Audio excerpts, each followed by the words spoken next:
What's up? My name's Kamal, and today just installing some 30mm bolt-on wheel spacers on my 2004 350Z. So for the front, I actually already put this one on. I'm gonna put the driver's side one on now.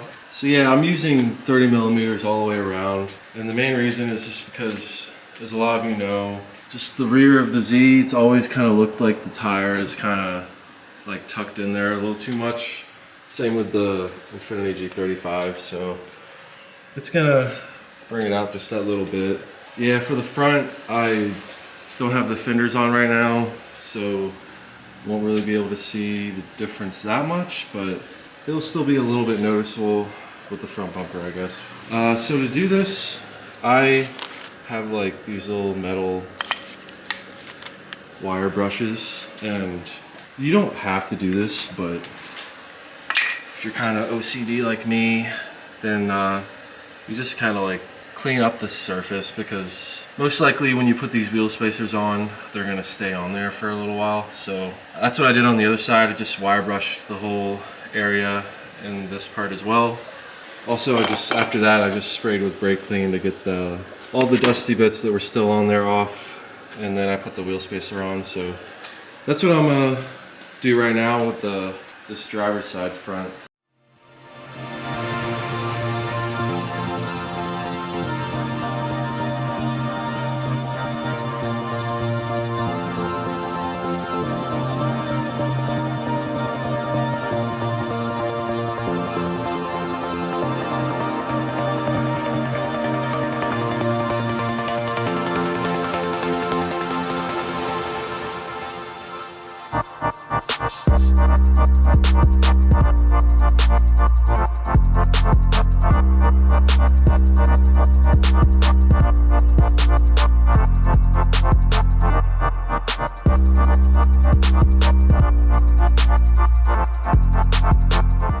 So as you guys saw, I used just a normal chrome socket, because the area that the bolts for the wheel spacers go on, let's see here. So here's the 19. These are actually a 19.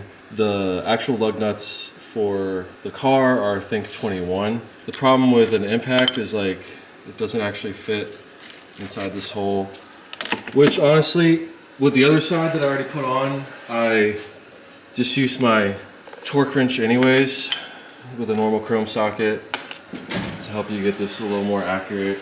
And the other thing is, you know, the torque spec for the normal lug nuts on the Z from Nissan is like 73 to 93 foot-pounds.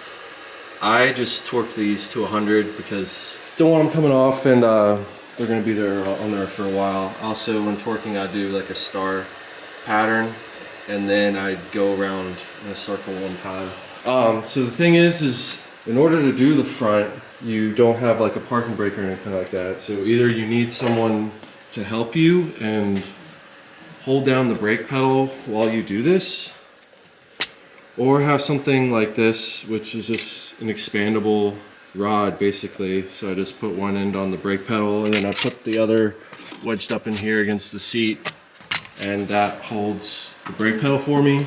If you don't have something like that and just want to use something you've already got laying around, the only other idea, I've done this once before I had that rod, was I used my pry bar. The only thing is the edge of it is kind of sharp, so I used like a shop rag, and I just like folded it over a bunch, you know, like something like this. Folded it over till I couldn't fold it over anymore, and put that on the end of the pry bar so it wasn't like digging into my brake pedal. I'm gonna set this up real quick and then torque this side down to 100 foot-pounds as well.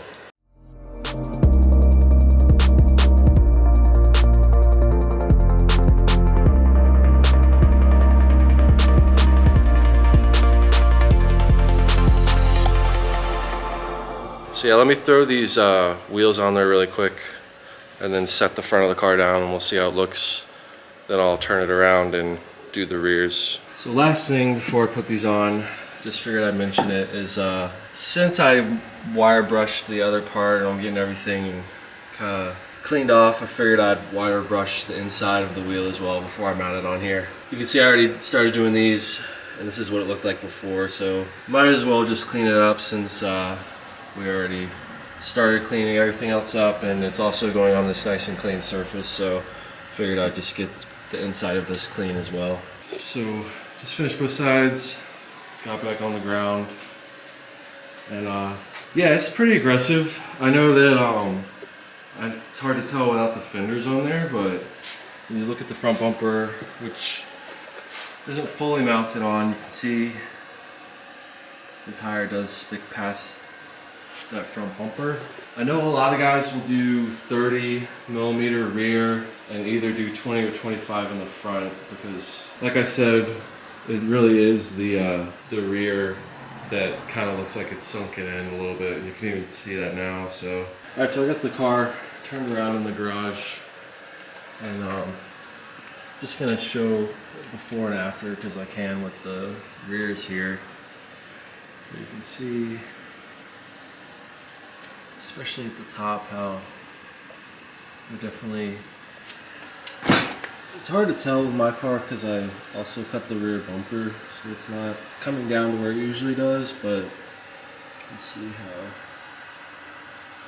yeah. The wheels, when I removed all the lugs, the wheel wouldn't actually come off on both sides, which is just because it just kind of gets stuck on there from all this crud on there.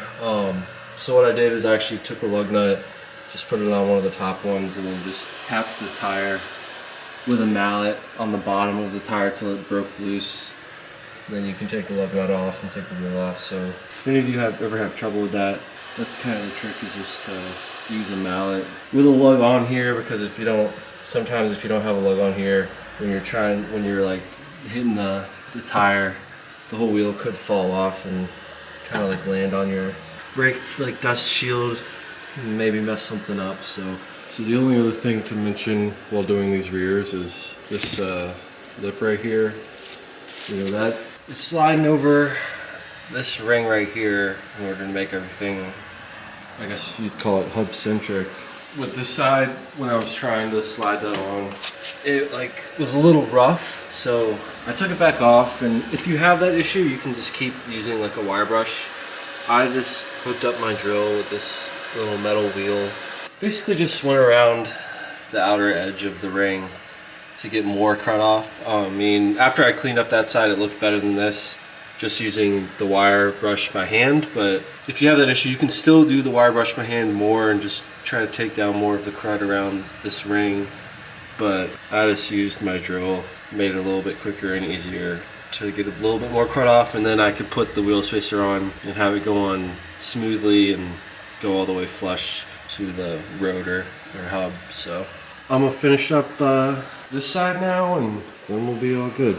All right, so just got it off jack stands, and as y'all can see now, it's a lot better fitment. It almost like sticks out just a little bit too with these 30mm. I actually was just hopping on the bash bar back here to see if it would touch, because with it being further out, you do have a concern of rubbing on the fender. I'm still on stock suspension right now, so it's not really an issue for me, and I'm not rubbing. But if you have yours lowered, you might need to roll the fender or do something to deal with that. So, but yeah, definitely like the way it looks now with the wider stance. Yeah, 30mm, it doesn't seem like much, but once you get them on the car, you can see how it really does make a difference. And yeah, that's actually one of the next things I want to get for this thing is some coilovers. So I still have some other parts to install though. So yeah, you should subscribe and like the video. I appreciate it. It helps out. And yeah, I hope this was helpful for anybody trying to figure out what size wheel spacers they needed, or someone just trying to see the proper way to put some on. So thanks again for watching, and I'll see you guys in the next one. So it's a new day. Got the headlights on, the front fenders back on, and the bumper on. Got this thing kind of wrapped up, and cleaned it a little bit. So I figured I'd just show you guys one more time what it looks like with 30mm wheel spacers all around. And like I said earlier, it's stock suspension, stock wheels. So anybody that has a 350Z like that, like I said, you probably know or have seen 350Zs that, you know, the rear just looks like it's sunken in a little bit. So I love the way it looks. There's been no rubbing. If I lowered it, yeah, maybe you'd have to roll the fenders or do something with that, but for right now it works and it looks good. So I'll let you guys see what it looks like, and thanks for watching.